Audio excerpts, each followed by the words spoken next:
अस्सलाम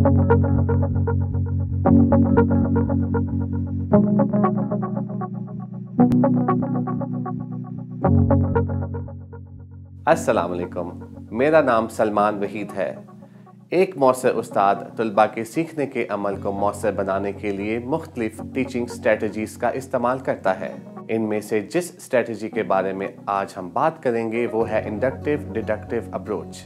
ये स्ट्रेटजी दरअसल दो स्ट्रेटजीज़ का मजमुआ है, इंडक्टिव अप्रोच और डिडक्टिव अप्रोच। आइए देखते हैं इनसे क्या मुराद है और इन्हें क्लासरूम में कैसे लागू किया जा सकता है। What is inductive approach?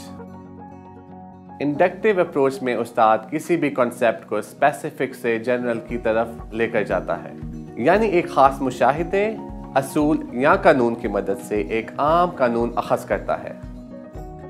इस हिकमत अमली में बच्चे किसी भी कॉन्सेप्ट की मिसालों को पहले ऑब्जर्व करते हैं, इसमें कोई पैटर्न तलाश करते हैं और इस पैटर्न की मदद से वो एक नतीजा अखज़ करते हैं जो कि बाद में थ्योरी बन जाता है। आइए अब देखते हैं डिडक्टिव अप्रोच क्या होती है। What is deductive approach? Deductive approach में उस्ताद कॉन्सेप्ट को जनरल से स्पेसिफिक की तरफ लेकर जाता है, यानी एक आम कानून की मदद से एक खास कॉन्सेप्ट सिखाता है। इस हिकमत अमली में तुलबा को आगाज में ही एक जनरल स्टेटमेंट दे दी जाती है, जिसे वो मुख्तलिफ मिसालों के जरिए चेक करते हैं और फिर इसको अप्लाई करके प्रॉब्लम्स का हल निकाल सकते हैं। आइए इन दोनों अप्रोचेस का मवाजना करते हैं।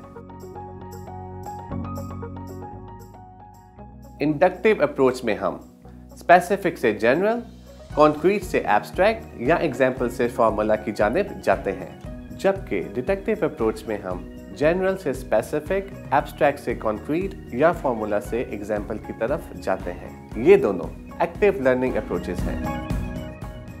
इन दोनों हिकमत अमलियों में उस्ताद महज एक सहूलतकार यानी फैसिलिटेटर के तौर पर काम करता है। इंडक्टिव डिडक्टिव अप्रोच मुख्तलिफ टॉपिक्स को पढ़ाने के लिए इस्तेमाल की जा सकती है। मिसाल के तौर पर ये कुछ टॉपिक्स हैं जिनको इस स्ट्रेटजी की मदद से क्लास में पढ़ाया जा सकता है।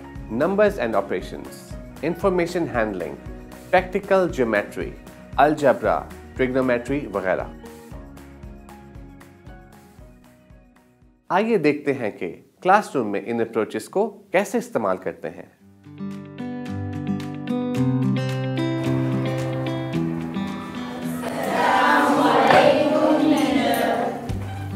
वालेकुम सलाम। Sit down.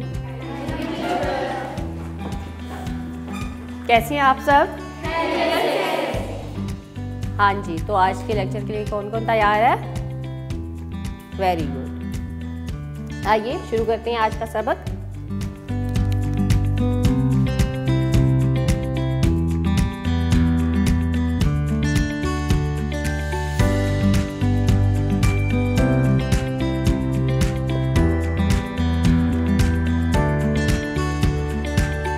Some of angles of a triangle. बच्चों, आज मेरे पास मुख्तलिफ इक़साम की ट्रायंगल्स हैं जो मैं आपको दूंगी। आप लोग चार चार का ग्रुप्स बना लें। प्रोटेक्टर की मदद से उन ट्रायंगल के जो एंगल्स हैं उनको मेजर कर लें और उन ट्रायंगल्स के ऊपर लिखें। अब आप ग्रुप्स बनाएं और अपनी डायरेक्शन चेंज करें।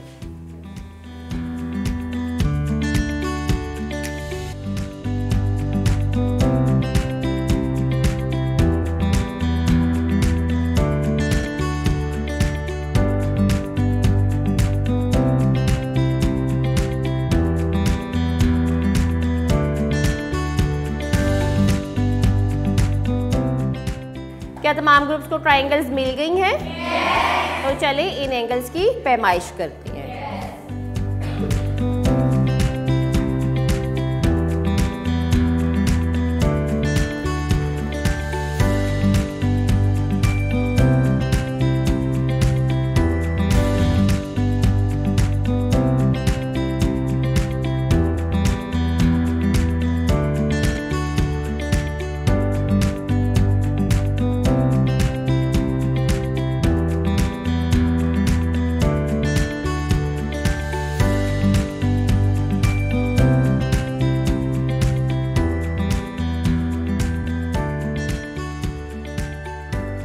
जी, तो तमाम बच्चों ने पैमाइश करके एंगल्स की मिकदारें लिख ली हैं? yes. बच्चों, आप सबके पास ट्रायंगल की तीन एंगल्स आए होंगे। yes. अब आप सब ने अपने अपने ट्रायंगल के एंगल्स को जमा कर लें yes. और उसको अपने ट्रायंगल्स के ऊपर लिख लें।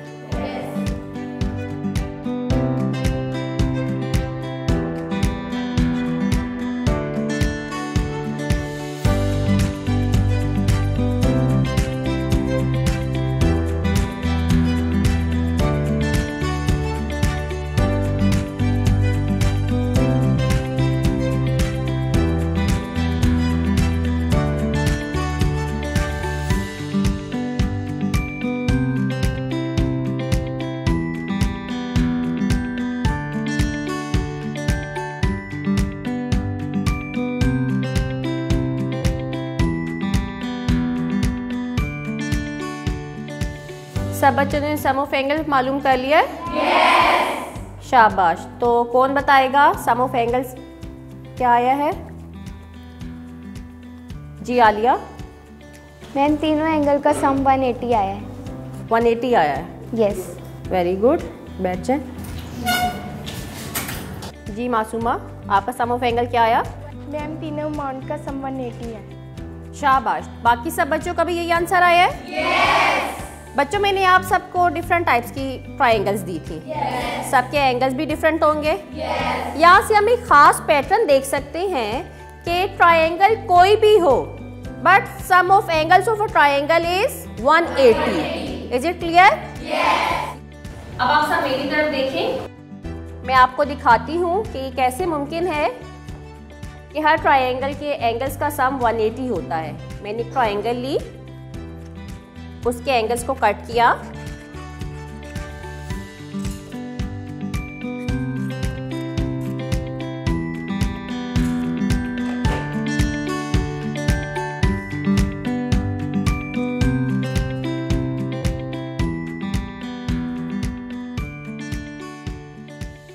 आप देख सकते हैं ये एक स्ट्रेट एंगल है। yes. जो जिसकी मिकदार 180 है। अब आप अपनी ट्रायंगल्स को कट करके एंगल्स को रीअरेंज करके चेक करें क्या वो स्ट्रेट एंगल बनता है या नहीं। अभी आपने देखा कि एक उस्ताद ने कैसे इंडक्टिव अप्रोच की मदद से टॉपिक पढ़ाया। उस्ताद ने तुलबा को एक एक्टिविटी दी। तुलबा ने इस एक्टिविटी की मदद से मुशाहिदात किए और नताइज में एक पैटर्न देखा। इस पैटर्न की बुनियाद पर तमाम तुलबा ने एक थ्योरी बनाई। इस तरह तुलबा अपनी लर्निंग में एक्टिवली इन्वॉल्व हुए और तुलबा के इस लर्निंग प्रोसेस में उस्ताद इनकी रहनुमाई करता रहा। इसी तरह इंडक्टिव अप्रोच की मदद से आप और भी बहुत से टॉपिक्स पढ़ा सकते हैं। मसलन आप तुलबा से कहें कि अगर एक ट्रांसवर्सल दो पैरेलल लाइंस को कट करती है तो बनने वाले कॉरस्पॉन्डिंग एंगल्स की पैमाइश करें। तमाम तुलबा इस नतीजे पर पहुंचेंगे कि कॉरस्पॉन्डिंग एंगल्स बराबर होते हैं। और अब है रिफ्लेक्शन टाइम। क्या आपने कभी बच्चों को खुद से कोई कॉन्सेप्ट एक्सप्लोर करने का मौका दिया और बाद में इन्हें पढ़ाया? अगर हाँ, तो आपको कैसा रिस्पांस मिला? क्या इस तरह तुलबा के इंटरेस्ट में इजाफा हुआ? आपने देखा होगा कि इंडक्टिव अप्रोच एक साइंटिफिक मेथड है जिसके जरिए तुलबा खुद मुशाहिदात और गौर फिक्र करके किसी नतीजे पर पहुंचते हैं। ये अप्रोच तुलबा को अपने सीखने के अमल में एक फाल किरदार अदा करने के बहुत से मौके फराहम करती है। लेकिन ये अप्रोच हर टॉपिक को सिखाने के लिए इस्तेमाल नहीं की जा सकती और इसे क्लासरूम में इम्प्लीमेंट करने के लिए काफ़ी वक्त भी दरकार होता है। आइए अब वापस क्लासरूम की तरफ चलते हैं और देखते हैं कि डिडक्टिव अप्रोच को क्लासरूम में कैसे इस्तेमाल करते हैं।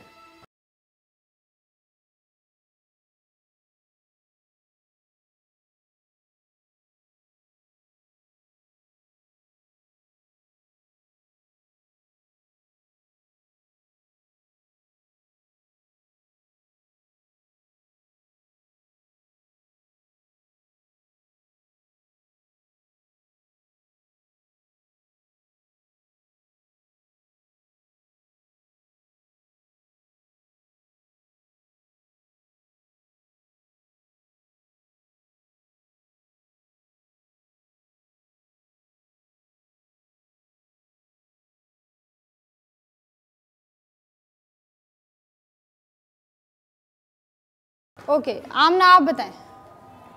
एक ट्रायंगल में 3 एंगल्स होते हैं। शाबाश, बैठ जाएं। ट्रायंगल में 3 एंगल्स होते हैं और आपको ये मैं आज बताऊं कि तीनों एंगल्स को जमा कर दिया जाए तो उसका सम 180 के इक्वल होता है। तमाम बच्चे अपनी कॉपीज़ निकाल लें और उस पर किसी भी तरह की कोई ट्रायंगल बना लें।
तो तमाम बच्चों ने एंगल्स का सम मालूम कर लिए? शाबाश बच्चों। तो फिर कौन बताएगा कि एंगल्स का सम क्या आया है? जी बिस्मा, आप बताएं। Sum of angle is equal to 180 degree. शाबाश, बैठ जाए। बाकी बच्चों का भी यही आंसर आया है? बच्चों आप सब ने यकीनन मुख्तलिफ ट्रायंगल्स बनाए होंगे और उनके एंगल्स हैं वो भी डिफरेंट आए होंगे। तो यहाँ एक ख़ास पैटर्न आप देख सकते हैं कि आप चाहे किसी भी तरह की ट्रायंगल बनाएं, लेकिन उनके एंगल्स को जब भी सम करेंगे तो जवाब 180 ही आएगा। क्या आपने ये बात नोट कर ली है? एक्सीलेंट। तो बच्चों फिर जो बात हमने इस सबक के शुरू में सीखी थी वो बात साबित हो गई और वो ये है, the sum of measures of 3 angles of a triangle is equal to 180 degrees. तो आइए इस थ्योरम की मदद से हम एक प्रॉब्लम को हल करते हैं।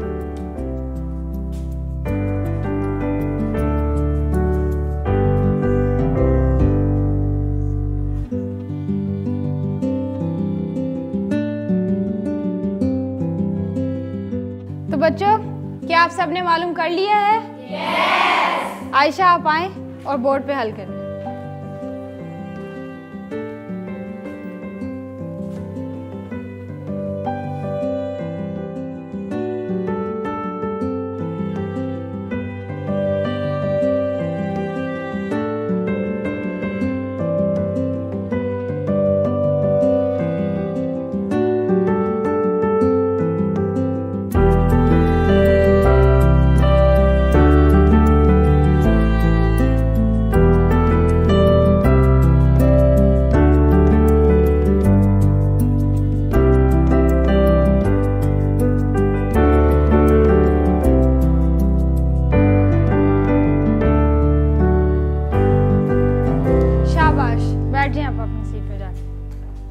अभी आपने देखा कि एक उस्ताद ने कैसे डिडक्टिव अप्रोच की मदद से लेसन पढ़ाया।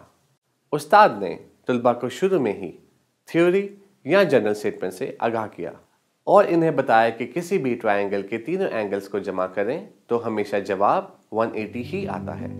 फिर उस्ताद ने बच्चों को एक एक्टिविटी दी और इनसे कहा कि इस थ्योरी को खुद साबित करें और फिर इसकी एक अमली मिसाल पूछी।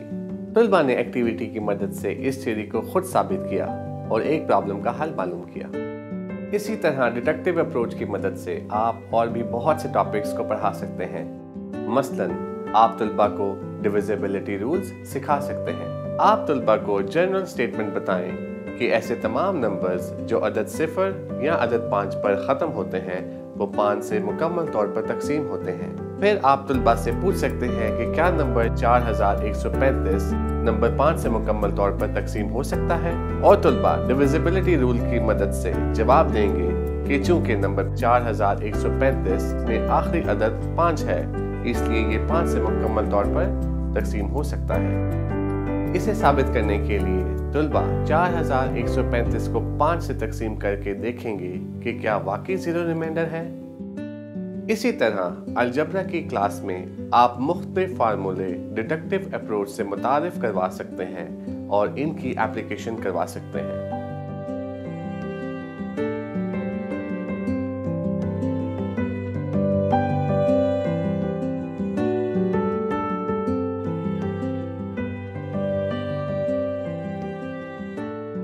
The area of a rectangle is equal to length into breadth. Find the area of a rectangle whose length is equal to 3 cm and breadth is equal to 5 cm.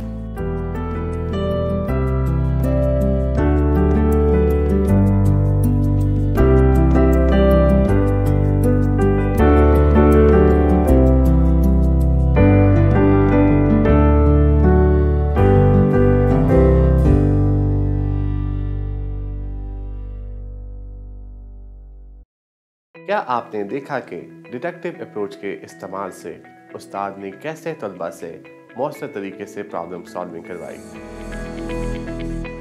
आपने ये भी नोटिस किया होगा कि इंडक्टिव अप्रोच के मुकाबले में deductive approach कम वक्त लेती है और तलबा की मेमोरी का ज़्यादा इम्तिहान लेती है।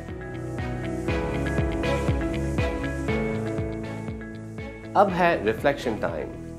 आप अगले महीने पढ़ाए जाने वाले कुछ टॉपिक्स की लिस्ट बना लें।